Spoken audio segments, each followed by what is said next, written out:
Hallelujah, praise the Lord. परमेश्वर का धन्यवाद देते हैं आज के सुंदर सुनहरे समय के लिए। एक बार फिर से परमेश्वर ने हमें मौका दिया है ताकि एक बार फिर से हम परमेश्वर के वचन के ऊपर चिंतन मनन कर सकें। मैं आप लोगों के सामने परमेश्वर के वचन में से पढ़ूंगा मत्ती रचित सुसमाचार, इसका 24वां अध्याय, इसकी 36 आयत से लेकर 39 आयत तक। मत्ती की इंजील, इसका 24वां अध्याय 36 आयत से लेकर 39 आयत तक। यहां पर इस तरह से लिखा है, उस दिन और उस घड़ी के विषय में कोई नहीं जानता, न स्वर्ग के दूत और न पुत्र, परंतु केवल पिता। जैसे नूह के दिन थे वैसे ही मनुष्य के पुत्र का आना भी होगा। क्योंकि जैसे जल प्रलय से पहले के दिनों में जिस दिन तक नूह जहाज पर न चढ़ा उस दिन तक लोग खाते पीते थे और उनमें विवाह होते थे, और जब तक जल प्रलय आकर उन सबको बहा न ले गया तब तक उनको कुछ भी मालूम न पड़ा। वैसा ही मनुष्य के पुत्र का आना भी होगा। परमेश्वर अपने पवित्र वचन के पढ़े और सुने जाने पर आशीष दे, आमीन।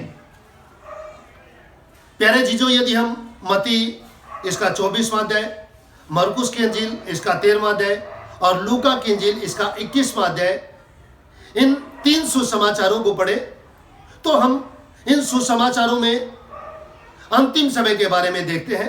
प्रभु यीशु मसीह अंतिम समय के बारे में बात करते हैं कि अंतिम समय में क्या होगा, अंतिम दिनों में क्या होने वाला है। और यहां पर भी प्रभु यीशु मसीह मत्ती की इंजील इसके 24वें अध्याय की 36 आयत से जब हम इस वचन को पढ़ते हैं तो वचन हमें सिखाता है कि अंतिम दिन जो है उनको नूह के दिनों से कंपेयर किया गया है। अंतिम दिनों को नूह के दिनों के साथ कंपेयर किया गया है, उनसे तुलना की गई है। और जिसका वर्णन जब हम उत्पत्ति की पुस्तक इसका 6वां अध्याय इसकी 5वीं और 6वीं आयत को पढ़ते हैं तो यहां पर वचन में लिखा है, मत्ती की इंजील इसका उत्पत्ति की पुस्तक इसका 6वां अध्याय इसकी 5 और 6 आयत में लिखा है, यहोवा ने देखा कि पृथ्वी की मनुष्यों की बुराई पृथ्वी पर बढ़ गई है और उनके मन के विचार में जो कुछ उत्पन्न होता है वह निरंतर बुरा ही होता है। और यहोवा पृथ्वी पर मनुष्यों को बनाने से पछताया और वह मन में खेदित हुआ। हालेलुया।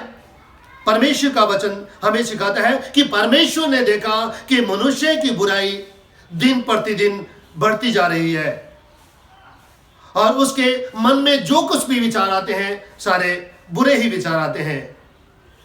यदि आज के समय की हम बात करें, आज के मनुष्य की बात करें तो आज के समय में भी मनुष्यों के जीवन में इसी तरह के बुरे विचार आते हैं। और न सिर्फ बुरे विचार आते हैं बल्कि आज का इंसान उन तमाम हदों को पार कर गया है, क्योंकि इंसान बुराई की अपनी चरम सीमा पर पहुंच गया है।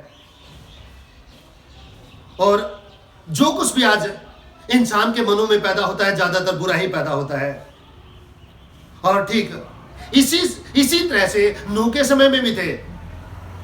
और इसलिए परमेश्वर अपने कलाम के द्वारा हमें सिखाने की कोशिश करता है कि नूह के समय में भी लोग इसी प्रकार के थे, उनके मनों में जो कुछ पैदा होता था वो बुरा ही पैदा होता था। और एक समय ऐसा था जब संसार में गुनाह बहुत बढ़ गया, पाप बहुत बढ़ गया, तो परमेश्वर ने मन बनाया कि मैं इस संसार को तबाह कर डालूंगा, बर्बाद कर डालूंगा। और उस समय एक इंसान धर्मी था जिसको हम नूह के नाम से जानते हैं।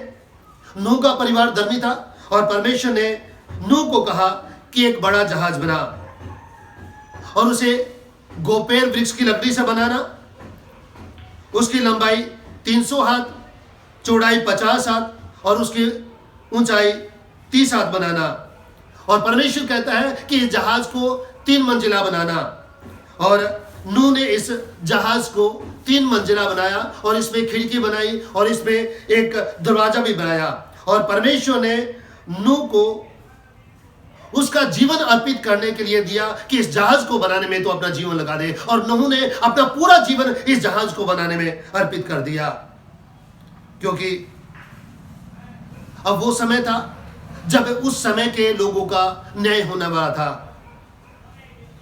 और परमेश्वर यदि प्यार करता है, यदि परमेश्वर मोहब्बत करता है, तो परमेश्वर दंड भी देता है, सजा भी देता है उस इंसान को जिसका जीवन गुनाह में धंसा हुआ है।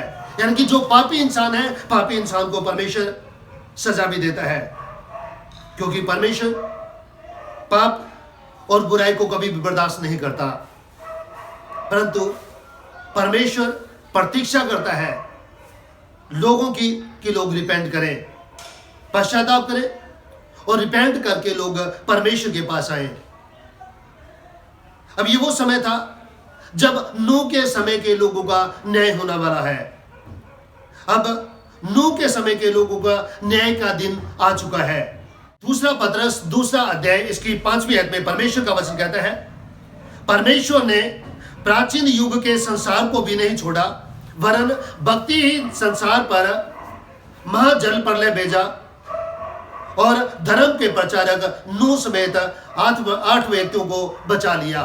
परमेश्वर का वचन हमें सिखाने की कोशिश करता है कि परमेश्वर ने जल प्रलय भेजकर जो पुराने समय के नूह के समय के लोग थे, जल प्रलय के द्वारा उन लोगों को तबाह कर डाला, बर्बाद कर डाला। लेकिन उस समय जो धर्मी इंसान था, नूह था, और परमेश्वर ने नूह और उसके पूरे परिवार को बचा लिया, क्योंकि नूह धर्म का प्रचारक था। इस जहाज को बनाने में नूह को लगभग 120 वर्ष लगे और नूह इन लोगों के बीच में लगभग 120 वर्ष तक प्रचार करता रहा। इन लोगों के बीच में परमेश्वर के वचन को सुनाता रहा। नूह ने परमेश्वर की बात मानकर जहाज बनाना शुरू किया। नूह जहाज को भी बनाता रहा और साथ साथ वो प्रचार भी करता रहा रिपेंटेंस का, पश्चाताप का, ताकि ये लोग रिपेंट करें, पश्चाताप करें और ये लोग भी परमेश्वर के नजदीक में आ जाए, ये लोग भी परमेश्वर की हुजूरी में आ जाए। लेकिन प्यारे जीजो, इन लोगों ने परमेश्वर की हुजूरी में आना नहीं चाहा। परमेश्वर ने तो इनको मौका दिया, लेकिन इन लोगों ने उस मौके का फायदा नहीं उठाया। नूह चाहता था कि ये पूर्ण समर्पण करके परमेश्वर की हुजूरी में आ जाए, परमेश्वर के नजदीकी में आ जाए और अपनी जिंदगी में अपनी मर्जी नहीं बल्कि खुदा की मर्जी को पूरा करें। लेकिन इन्होंने इन वचनों की तरफ कोई ध्यान नहीं दिया, या इन्होंने नूह के प्रचार की तरफ ध्यान नहीं दिया, इन्होंने परमेश्वर की तरफ को ध्यान नहीं दिया, बल्कि अपनी जिंदगियों को अपने हिसाब से ये लोग चलाते रहे। और मत्ती की इंजील 24 अध्याय इसकी 38 आयत में लिखा है, क्योंकि जैसे जल प्रलय से पहले के दिनों में जिस दिन तक नूह जहाज पर न चढ़ा, उस दिन तक लोग खाते पीते थे और उनमें विवाह होते थे। परमेश्वर का वचन कहता है, क्योंकि जैसे जल प्रलय से पहले के दिनों में जिस दिन तक नूह जहाज पर ना चढ़ा, उस दिन तक लोग खाते पीते थे और उनमें विवाह शादियां होते थे। सिर्फ उस दिन तक लोग खाते पीते थे, क्योंकि उसके बाद परमेश्वर ने इन लोगों को मौका नहीं दिया। वो समय फिर परमेश्वर के हाथों में आ गया। अभी तक इनके पास समय था, समय इनके हाथ में था रिपेंट करने का, पश्चाताप करने का, खुदा की हुजूरी में आने का, परमेश्वर की हुजूरी में आने का, लेकिन उन्होंने उस समय को गवा दिया।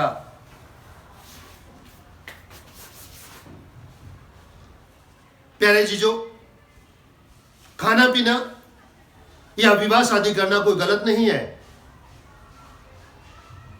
विवाह शादी एक सैक्रेमेंट है जिसे खुद परमेश्वर ने बागे अदन में अंजाम दिया,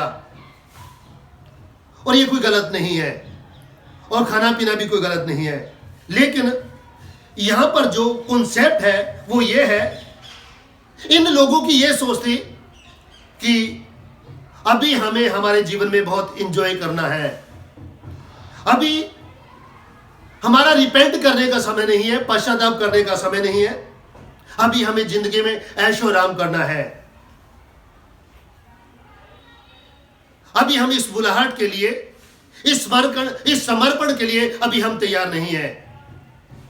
हमारी कुछ एक इच्छाएं हैं, हम उन इच्छाओं को अपने जीवन में पूरा करना चाहते हैं,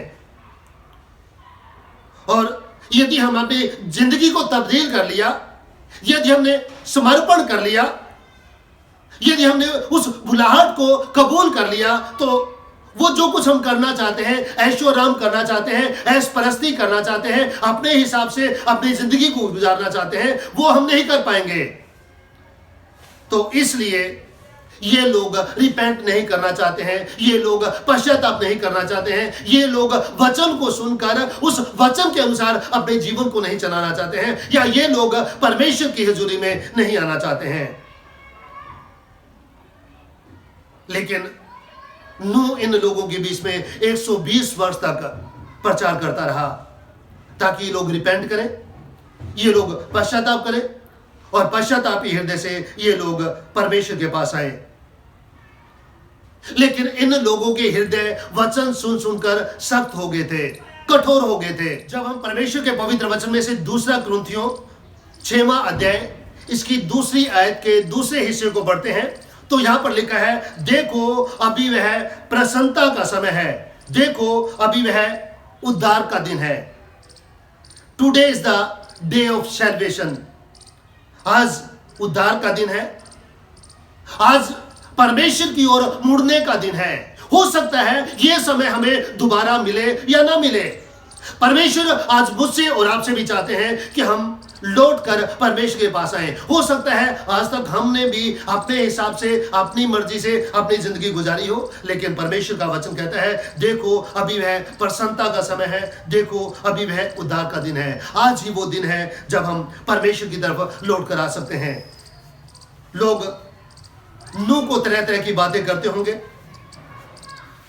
जब नूह इस जहाज को बना रहा था, कहते होंगे कि बुढ़ापे में इस इंसान का दिमाग सटिया गया है, कहां पर इस जहाज को चलाएगा, कहीं भी तो बरसात के आसार दिखाई नहीं दे रहे हैं। तरह तरह की लोग बातें करते होंगे। ऐसी स्थिति का वर्णन जब हम दूसरा पतरस 3रा अध्याय इसकी 3री और 4थी आयत पढ़ते हैं, तो यहां पर ऐसी स्थिति का वर्णन पाते हैं। दूसरा पतरस 3रा अध्याय इसकी 3री और 4थी आयत में परमेश्वर के वचन में लिखा है, पहले यह जान लो कि अंतिम दिनों में हंसी ठट्ठा करने वाले आएंगे, जो अपनी ही अभिलाषों के अनुसार चलेंगे। 4थी आयत में लिखा है, और कहेंगे उसके आने की प्रतिज्ञा कहां गई, क्योंकि जब से बाप दादा सो गए, सब कुछ वैसा ही है जैसा सृष्टि के आरंभ से था। ऐसे ही लोग नूह के समय के लोग थे। कहते होंगे कि बरसात के आने की प्रतिज्ञा कहां गई। तो इतने दिनों से कह रहा था कि जल प्रलय आएगा, जल प्रलय आएगा, परमेश्वर सब कुछ तबाह कर डालेगा, बर्बाद कर डालेगा। वो प्रतिज्ञा कहां गई? तरह तरह के ये लोग सवाल करते होंगे नूह को। और जब हम मत्ती की अंजील इसका 24वां अध्याय इसकी 39 आयत को पढ़ते हैं, तो यहां पर परमेश्वर के वचन में लिखा है, और जब तक जल प्रलय आकर उन सबको बहा न ले गया, तब तक उनको कुछ भी मालूम ना पड़ा। और वैसे ही मनुष्य के पुत्र का आना भी होगा, जब तक जल प्रलय आकर सब कुछ बहा ना ले गया, तब तक इनको कुछ भी मालूम ना पड़ा। और परमेश्वर का वचन कहता है, उत्पत्ति की पुस्तक इसका 7वां अध्याय इसकी 16वीं आयत के आखिरी हिस्से को पढ़े, तो वचन में लिखा है कि जब नूह और उसका परिवार जहाज में बैठ गए, तो परमेश्वर का वचन कहता है, तब यहोवा ने जहाज के द्वार को बंद कर दिया।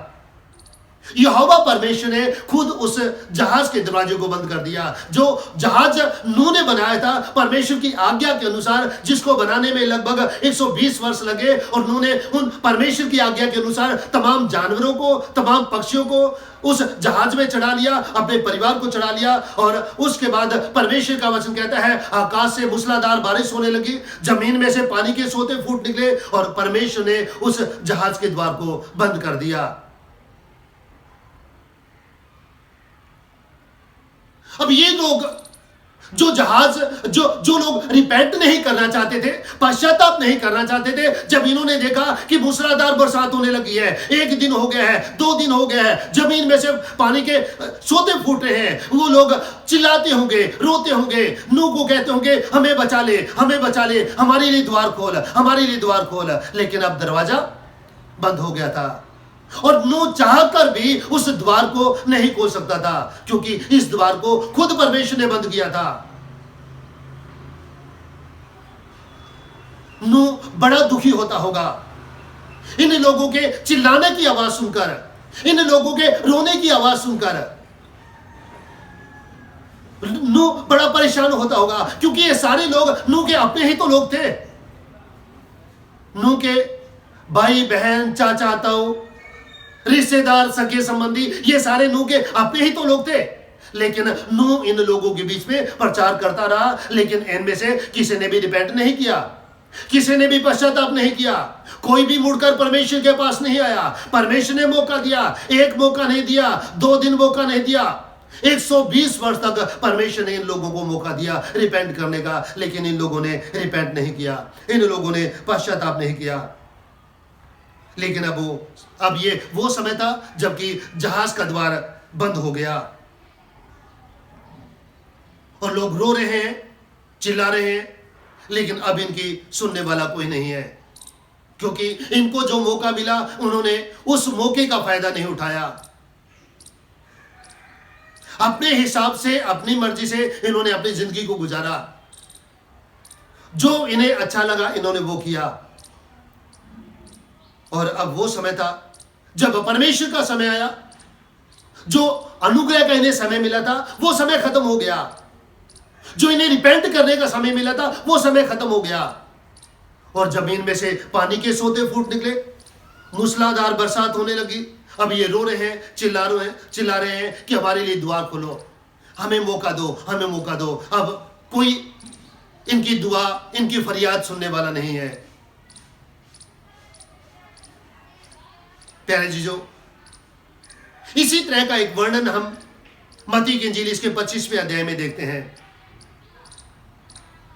प्रभु यीशु मसीह एक दृष्टांत देते हैं, स्वर्ग का राज्य 10 कुंवारियों के समान होगा जो दूल्हे से भेंट करने को निकले। उनमें से 5 मूर्ख थी और 5 समझदार थी। समझदारों ने अपनी मशालें ली और उनके साथ कुप्पियों में तेल भी भर लिया, लेकिन मूर्खों ने अपनी मशालें तो ली लेकिन एक्स्ट्रा तेल नहीं लिया। और जब दूल्हे के आने में देर हुई तो ये सब ऊँघने लगी और सो गई। और आधी रात को धूम मची कि देखो दूल्हा आ रहा है। 10 की 10 उठ गई और उठ के अपनी अपनी मशालें तैयार करने लगी। जो समझदार थी उन्होंने अपनी मशालों के साथ एक्स्ट्रा तेल ले रखा था, वो अपनी मशालों में वो तेल डालने लगी। जो मूर्ख थी उन्होंने समझदारों को कहा अपने तेल में से कुछ हमें भी दो, क्योंकि हमारी मसाले बुझी जाती हैं।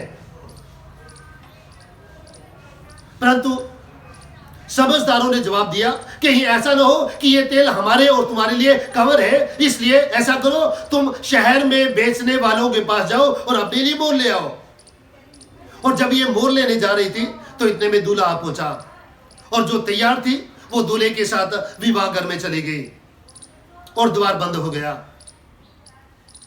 और थोड़ी देर के बाद जो तेल मोल लेने गई थी वो भी आई और आके द्वार खटखटाने लगी और कहती है हे स्वामी हमारे लिए द्वार खोल। और अंदर से आवाज आती है कि मैं तुम्हें नहीं जानता, क्योंकि तुम ना उस घड़ी को जानती हो और ना उस दिन को। और इसी तरह से प्यारे जीजो, नूह के समय में भी लोग चिल्लाते होंगे, द्वार खटखटाते होंगे, हमारे लिए द्वार खोल। नूह को कहते होंगे हमारे लिए द्वार खोल। इसी तरह अंतिम समय में भी, आज के समय में भी जो लोग इस संसार में रह रहे हैं, अपनी मर्जी से, अपने हिसाब से अपनी जिंदगी को गुजारते हैं, जो हमें अच्छा लगता है हम वो करते हैं। और हम रोएंगे, चिल्लाएंगे, कहेंगे कि हमें और मौका दिया जाए, लेकिन कोई हमारी सुनने वाला नहीं होगा। यदि आज हम उस ऑफर को जो परमेश्वर ने हमें दिया है, यदि आज हम उसको रिजेक्ट कर देते हैं, या उस ऑफर को जो परमेश्वर ने हमें दिया है उसका फायदा नहीं उठाते हैं, तो एक दिन ऐसा आएगा हम रोएंगे, हम पछताएंगे, क्योंकि ये इटर्नल लाइफ का सवाल है, अनंत जीवन का सवाल है। यदि हम उस मौके का फायदा उठाते हैं तो प्यारे जीजो यकीनन हम इटर्नल लाइफ के अधिकारी होंगे, अनंत जीवन के अधिकारी होंगे। परमेश्वर चाहता है हम रिपेंट करें, परमेश्वर चाहता है हम पश्चाताप करें। यदि हम परमेश्वर के वचन में से इन लोगों के बारे में देखें, नूह के समय के लोगों के बारे में देखें, इन लोगों को लगभग 120 वर्ष का मौका मिला रिपेंट करने का, और इन्होंने उस मौके का फायदा नहीं उठाया। यदि हम योना के समय की बात करें, निनवे के लोगों की बात करें, उन लोगों को 40 दिन का मौका मिला, उन लोगों ने उस मौके का फायदा उठाया, रिपेंट किया, पश्चाताप किया, और वो सारा का सारा निनवे शहर बचाया गया। और प्यारे जीजो जब हम नबूकदनेस्सर राजा के बारे में देखते हैं, दानियेल की पुस्तक इसका 4 अध्याय इसकी 27 से 32 आयत में देखें तो वहां पर हम देखते हैं कि जो निनवे का राजा नबूकदनेस्सर है, उस राजा को 1 वर्ष का मौका मिला, लेकिन उस राजा ने भी उस मौके का फायदा नहीं उठाया। लेकिन जब हम एक डाकू की बात करते हैं, प्रभु यीशु मसीह के साथ 2 डाकू क्रूस पर चढ़ाए गए थे, और उनमें से एक डाकू रिपेंट करता है, पश्चाताप करता है, कहता है हम तो अपने गुनाहों की सजा पा रहे हैं, लेकिन इसने कौन सा गुनाह किया है? हे प्रभु, जब तू अपने राज में आए तो मेरी भी शुद्धि लेना। इसके पास आखिरी क्षण था, आखिरी मौका था, और इसने उस मौके का फायदा उठाया। प्यारे जीजो आज हमारे पास अपॉर्चुनिटी है, आज हमारे पास समय है, और ऐसा नहीं है कि बार बार हमें समय मिलता रहेगा। जब तक हम जीवित हैं तब तक हमारे पास समय है, और जिस दिन हमारी बुलाहट आ गई, हमारी कॉलिंग आ गई, बुलाहट आ गई परमेश्वर की तरफ से, या परमेश्वर ने जिस दिन हमारी सांस को ले लिया, तो उस दिन हमारे पास कोई अपॉर्चुनिटी नहीं रहेगी। उस समय हमारे पास फैसला करने का कोई मौका नहीं रहेगा।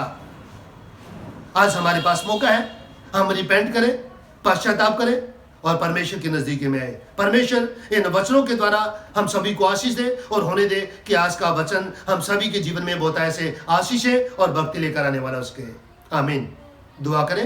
निहायत ही मेहरबान खुदा, हम तेरा धन्यवाद देते हैं तेरे पवित्र वचन के लिए, तेरे वचन के छिपे वेदों के लिए। होने जो खुदा ना आज का तेरा कलाम हम सभी के जीवन में बहुत ऐसे आशीष है और भक्ति लेकर आने वाला उसके। हमें से हर एक की सहायता करना, मदद करना मांग लेते प्रार्थना तेरे बेटे हमारे प्रभु यीशु मसीह के मधुर और मीठे नाम से सुन और ग्रहण कर। आमीन।